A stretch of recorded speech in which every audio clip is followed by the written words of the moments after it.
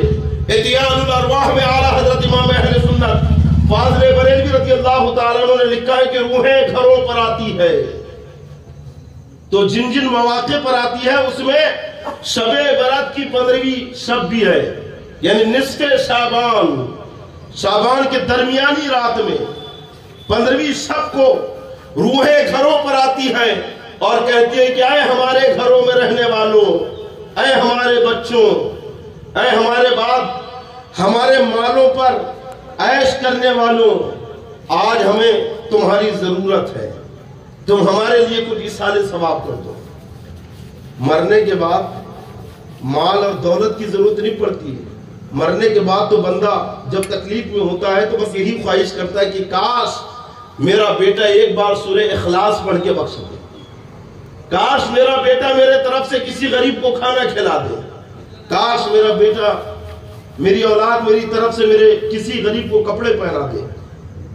کیونکہ آپ ماں باپ کی طرف سے یا اپنے مرحومین کی طرف سے جو بھی نیک کام کرتے ہیں، صدقہ خیرات کرتے ہیں، ان کی طرف سے کسی غریب کی مدد کرتے ہیں یا نماز پڑھ کر اپنے ماں باپ کو، مرحومین کو ایصال ثواب پہنچاتے ہیں یا روزہ رکھ کر اس کا ثواب مرحومین کو پہنچاتے ہیں، تو رب تبارک و تعالیٰ اس سے اگر وہ گناہگار ہیں تو ان کے گناہوں کو بخش دیتا ہے، اور اگر نیکوکار ہیں تو اللہ تعالیٰ ان کے درجات کو بلند کر دیتا ہے۔ اور ایسا نہیں کہ آپ کی نیکیوں میں سے کٹ کر انہیں دیا جا رہا، نہیں، آپ کو بھی اس کا پورا ثواب، بلکہ آپ کو ڈبل ثواب۔ یعنی اگر آپ نے کوئی ایک نیک کام کیا اس میں آپ کو 100 نیکی ملی، کوئی اچھا کام کیا 100 نیکی ملی، تو آپ نے وہ 100 نیکی کسی مرحوم کو بخش دی تو 100 نیکی آپ کو بھی ملی، 100 نیکی اس کو بھی ملی، لیکن آپ کو پلس 100 نیکی اور ملی، کیونکہ 100 نیکی آپ نے اس کو بخشی تو گویا اس کو 100 ملی، آپ کو 200 ملی، 100 نیک کام کرنے کی اور 100 نیکی بخشنے کی۔ تو جو نیک کام کرتا ہے اسے اس کا تو ثواب ملتا ہی ہے، لیکن اگر اس نیک کام کو کسی سنی مسلمان مرحوم کے لیے بخش دے تو پھر اس کی مغفرت بھی ہوتی ہے اور بخشنے والے کو بھی ثواب ملتا ہے۔ تو انشاءاللہ شب برات میں عبادت کریں، گناہوں سے معافی مانگے، توبہ کریں، اللہ کا ذکر کریں، اور خواہ ادھر ادھر گھوم کے رات کو برباد نہ کریں۔ اگر ادھر ادھر گھومنا ہی ہے تو بہتر یہ کہ گھر آ کے سو جائے گا تو گناہوں سے بچ جائے گا، اور نہیں تو وہ رات مسجد میں گزارے، قرآن کی تلاوت کرتے ہوئے، اللہ کا ذکر کرتے ہوئے، اپنی باقی بچی ہوئی قضا نمازیں ادا کرتے ہوئے، جیسا بھی ہو شب برات کو اللہ کے ذکر میں، عبادت میں آپ گزاریں۔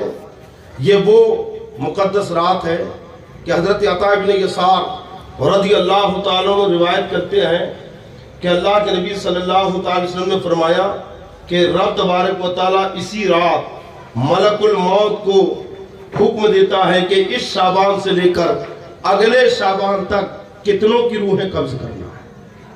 یہ جو روح قبض ہوتی ہے نا ہماری، تو شب برات میں لکھ دیا جاتا ہے، شب برات میں 15ویں شب کو فرشتے کے ہاتھ میں، ملک الموت کے ہاتھ میں لسٹ دے دی جاتی ہے کہ اس سال اتنوں کی روحیں قبض کرنا ہے۔ فیہا یفرق کل امر حکیم، اس کے اندر یہ بھی شامل ہے، جو کام تقسیم کیے جاتے ہیں حضرت میکائیل کو جہاں کام دے دیا گیا کہ تمہیں روزی یہاں پہنچانا ہے، تو حضرت اسرائیل کو بھی کام دے دیا جاتا ہے کہ تمہیں ان لوگوں کی روحیں قبض کرنا ہے۔ اب اللہ کے نبی صلی اللہ علیہ وسلم فرماتے ہیں کہ کوئی پودا لگاتا ہے، کوئی نکاح کر رہا ہے، کوئی مکان بنا رہا ہے، کوئی دولت جمع کر رہا ہے، حالانکہ اس کا نام مردوں میں لکھا ہوا ہے۔ کوئی اس سال نکاح رچا رہا ہے، بڑا خوش ہے، کوئی اس سال اپنے مکان کی اوپننگ کر رہا ہے، کوئی اس سال کوئی نیا کام کر رہا ہے، فیکٹری کھول رہا ہے، یہ کھول رہا ہے، اور پتا چلا کہ اس کا نام تو مردوں میں لکھ دیا گیا ہے۔ غافل ہے وہ اس بات سے، اس لیے غفلت کی زندگی میں نہ پڑیں، جو دنیاوی کام کرنا کریں لیکن موت کو نہ بھولیں۔ فیکٹری بناؤ لیکن یہ یاد رکھو کہ یہ ہمیشہ چلنے والی نہیں ہے۔ مکان بناؤ لیکن اس خیال سے بناؤ کہ تم ہمیشہ اس میں رہنے والے نہیں ہو۔ نکاح شادی کرو لیکن سوچ لو کہ ہمیشہ یہ ساتھ رہنے والا نہیں ہے۔ اگر ساتھ کچھ جانے والا ہے تو تمہارے نیک اعمال ہے، وہ بہترین ایمان اور عقیدہ ہے، وہ عشق رسول ہے، وہ نیک اور اچھے کام ہے جو دنیا میں آپ نے کیا ہے، جو قبر میں آپ کے ساتھ جائیں گے۔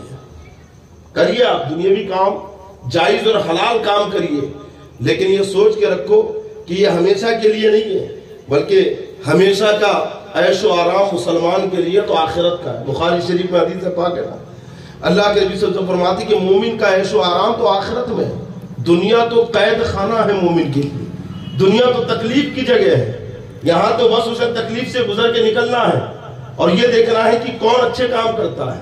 اللہ نے فرمایا نا سورہ ملک میں ہے، خلق الموت والحیات لیبلوکم ایکم احسن عملا، اللہ نے موت اور زندگی کو پیدا کیا تاکہ جانچے کس کے کام اچھے ہوتے ہیں، کون اچھے اور نیک کام کرتا ہے، تو یہ جانچا جاتا ہے۔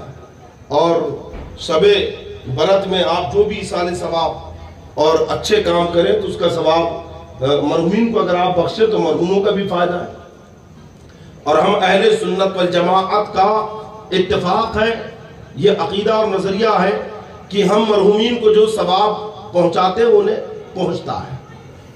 حدیث پاک سے ثابت ہے، سمجھ گئے؟ بد عقیدے بد دین اس کا انکار کرتے ہیں، اس لیے وہ گاڑنے کے بعد بھی فاتحہ اذان کچھ نہیں دیتے ہیں، بس گاڑے اور چلے۔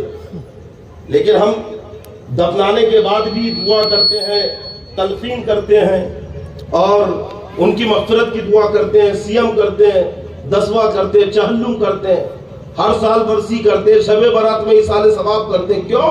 کیونکہ ہمارا عقیدہ یہ ہے کہ ہم جو بھی نیک کام کرتے ہیں اللہ تعالیٰ اس کا ثواب مرحوموں کو پہنچاتا ہے، اور یہ قرآن و حدیث سے ثابت ہے۔ ایک نہیں کئی حدیثیں ہیں، یہ ایک الگ عنوان ہے، کبھی موقع آیا تو انشاءاللہ صرف ایصال ثواب کے اوپر میں بیان کروں گا کہ مرحومین کو ہم جو ثواب پہنچاتے ہیں یہ ان کو پہنچتا ہے۔ ایک چیز ذہن نشین کر لیں کہ کسی مسلمان کی مدد کرنا یہ بہت بڑا ثواب ہے۔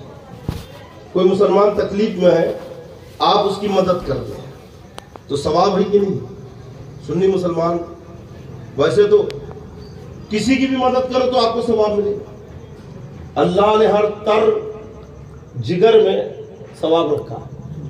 ایک سانپ ہے، پیاسا پانی پلا دو تو اس کا بھی ثواب ملے گا۔ ایک بلی ہے، پیاسی آپ پانی پلا دو۔ ایک روایت میں آیا نا، اللہ کے نبی صلی اللہ علیہ وسلم فرماتے ہیں کہ عورت کو ایک بلی کی وجہ سے عذاب ہوا، بلی کی وجہ سے وہ جہنم میں گئی۔ کیوں؟ کیونکہ اس نے بلی کو باندھ کے رکھ دیا تھا، نہ کھانے کے لیے کچھ دیا اور نہ بلی کو چھوڑا کہ جا کے خود کچھ کھا لے، یہاں تک کہ بلی بھوک سے مر گئی۔ اور جب بلی اس کی قید میں بھوک سے مری تو اللہ تعالیٰ نے اسے عذاب دیا کہ اللہ کی مخلوق کو بلا وجہ کیوں اس نے تکلیف دی، اس پر بھی گناہ ہے۔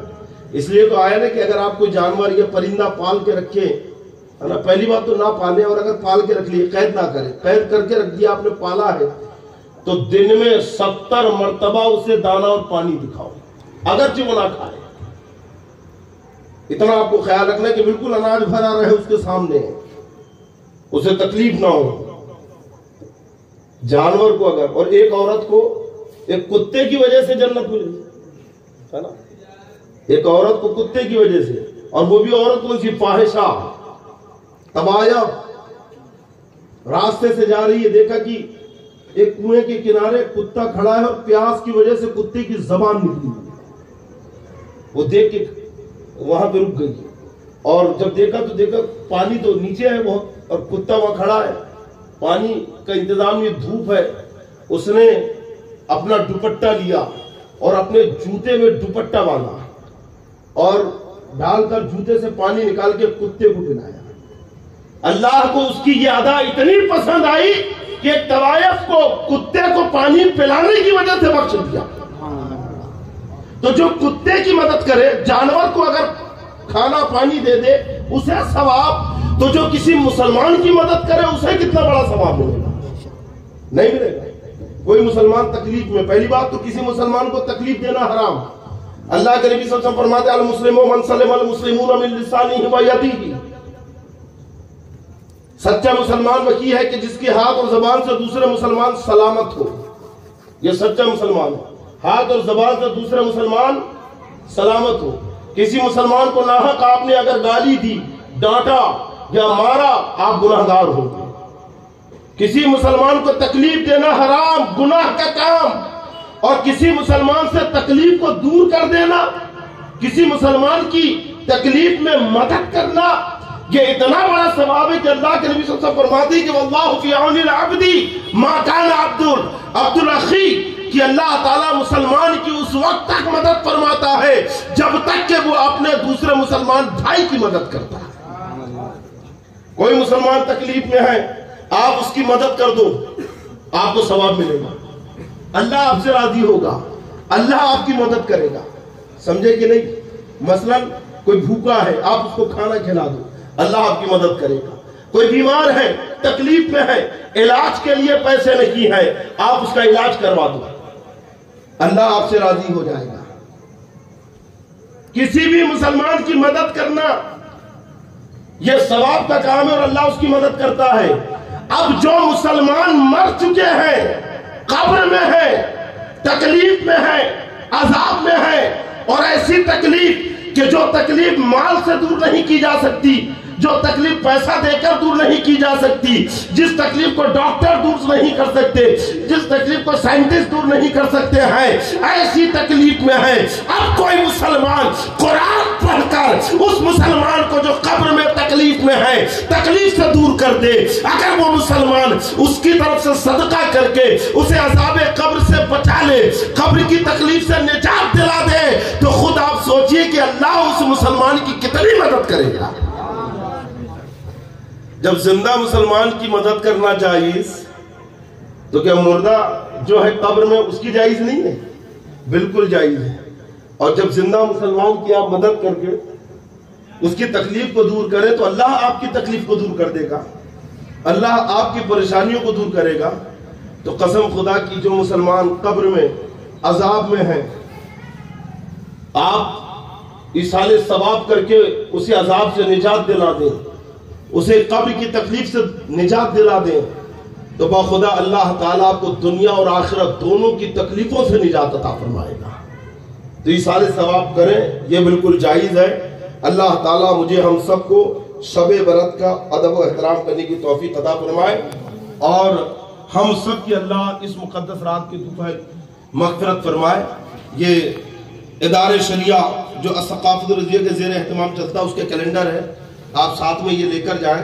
اس کیلنڈر کے ہم نے پوری تفصیل بیان کر دی ہے کہ ادارے شریعہ میں داخلہ کیسے لینا ہے، کیا ہے، اور شعبہ جات کیا ہے نا، حفاظ کے لیے، حافظوں کے لیے، اور جو میٹرک یا 12th پاس بچے ہیں ان کے لیے 4 سال میں عالم کا کورس ہے، یعنی ابتدائی سے لے کر دورے تک 8 سال کے کورس کو ہم نے 4 سال میں سمیٹ کر تیار کیا ہے حافظوں کے لیے، اور بڑی عمر کے جو بچے ہیں، چھوٹے بچوں کے لیے نہیں ہے، میٹرک یا 12th پاس ان کے لیے۔ کوشش کرو کہ ہر محلے سے، ہر گھر سے ایک بچہ نکلے، ہے نا، اور 4 سال دینا ہے، انشاءاللہ بہترین عالم بن جائے گا 4 سال میں۔ اور ویسے بھی ہمارے ناگپور شہر کے اندر میں بہت کمی ہے، پراپر یہاں کے علماء آپ کو ملیں گے ڈھونڈتے جہاں نہیں ملیں گے، ہے نا۔ تو آپ خود اپنے گھر میں کوشش کریں، اور تہیہ کریں کہ بھائی میں اپنے پوتے کو عالم بناؤں گا، میں اپنے بیٹے کو حافظ بناؤں گا، حفظ القرات بھی ہے نا۔ تو آپ یہاں پہ وہ کریں، اور تنظیم کے جو مشاغل ہیں اور یہ تربیتی سفر جو نکلتا ہے اردو ہندی دونوں میں ہے۔ دوسرا یہ کہ ایک مدرسے کے لیے پلاٹ کا سودا ہوا ہے 2000 اسکوائر فٹ، اپریل میں اس کی رجسٹری کرنا ہے اور اس کو پیسے بھی دینا ہے۔ تو آپ سے گزارش ہے کہ آپ بڑھ چڑھ کر حصہ لیں اور آپ ادارے شریعہ کی مدد کریں تاکہ رجسٹری آسانی کے ساتھ ہو جائے اور تعمیر کا بھی کام اس پہ ہو جائے۔ اور اس میں خاص چیز ہم نے جو ڈالا ہے تو یہ حضور فقیہ اعظم ہند حضرت علامہ مفتی عبدالرشید صاحب فتح پوری علی رحمہ رحمۃ اللہ علیہ کی ایک 5000 سالہ جنتری ہے نا، یہ نئی چیزیں کبھی میری نظر سے نہیں گزری، بہت پہلے سے میرے پاس رکھا ہوا تھا یہ، تو میں نے اس کے اندر میں اس کو چھاپ دیا ہے۔ یہ 5000 سال، یعنی حضرت دیکھیں کتنی ہمارے بزرگوں نے محنت کی ہے کہ 5000 ہجری تک آپ اس کیلنڈر کو دیکھ سکتے ہیں، آئندہ آپ کی نسلیں بھی دیکھیں گی۔ اور اس میں دیکھنا کیا ہے، یہاں صدی لکھی ہے نا، اور یہاں ہجری لکھی ہے درمیانی سال، یہاں پہ حروف لکھے ہوئے، یہاں مہینہ لکھا ہے اور یہاں دن لکھے ہیں اور یہ تاریخ ہے۔ آپ کو ایسا میچ کرتے ہوئے آنا ہے نا، اور اس میں آنے کے بعد میں آپ کو دیکھنا ہے، یا طریقہ لکھا ہوا ہے، قاعدہ کیسے دیکھنا ہے یا مثال کے ساتھ میں سمجھایا گیا ہے۔ تو 5000 ہجری تک آپ دیکھ سکتے ہیں اس کے اندر۔ حضرت نے بتائیے کتنی محنت سے تیار کیا ہوگا فقیہ اعظم نے، تو ہم نے اس کو چھاپ کر تاکہ عوام تک یہ پہنچ جائے اور حضرت کی محنت بھی لوگ دیکھیں۔ جیسے یہ 1400، یہاں 1400 لکھا ہے، تو اس کے نیچے جب آپ آئے تو 1444 ہجری، یہ 44 لکھا ہے، تو 1400 کے نیچے اور 44 کے سامنے بے آیا، کیا ہے لفظ با، ہے نا۔ تو اب آپ کو دیکھنا ہے کہ بھئی پہلا روزہ کس دن آئے گا، تو اب یہ پہلا روزہ ہے رمضان کی 1 تاریخ، یہ مہینہ آپ کو دیکھنا ہے کہ بھئی رمضان شریف کے سامنے با کہاں ہے، تو یہاں پہ اب دیکھنا ہے کہ اس کے نیچے دن کون سا آ رہا ہے اور تاریخ کون سی آ رہی ہے۔ یہ تاریخ کو آپ ملاتے ہیں، 1 رمضان ایسا تو جمعے کا دن ہے، یعنی پہلا روزہ جمعے کے دن آئے گا۔ یہ اس کو دیکھنے کا طریقہ ہے، یہ وحید بھائی کے پاس میں جو ابھی آپ کو دیا جائے گا، آپ ساتھ میں لے کے جائیں، اس کو آپ گھر میں لگائیں، دکان میں لگائیں، ہے نا، اور یہ اس کو بھی سمجھ لیں، جو اردو پڑھتا ہے وہ آسانی سے سمجھ جائے گا اسے، ہے نا۔ اور بڑھ چڑھ کر آپ تنظیم کی، ادارے شریعہ کی مدد کریں۔ اللہ تعالی ہم سب کو دین کا سچا خادم بنائے۔ السلام علیکم ورحمۃ اللہ وبرکاتہ۔